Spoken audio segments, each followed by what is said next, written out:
এখন মা আসছে মেয়ের সাথে দেখা করতে, মেয়ে তো আর দেখা দেয় না। মেয়ে ভাবছে আমার মা তো মুশরিকা, অপবিত্রা, তার সাথে কি দেখা দেয়া যাবে?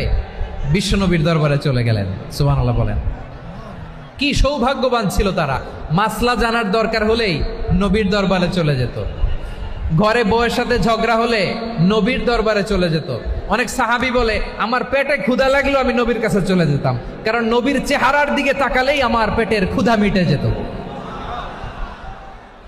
সাইয়েদানা আসমা রাদিয়াল্লাহু তাআলা আনহা বিশ্বনবীর কাছে চলে গেলেন, যে বললেন ইয়া রাসূলুল্লাহ ইয়া হাবিবাল্লাহ ইন্না উম্মি কাদিমাতুন ইলাইয়া ওয়া হিয়া রাগিবা।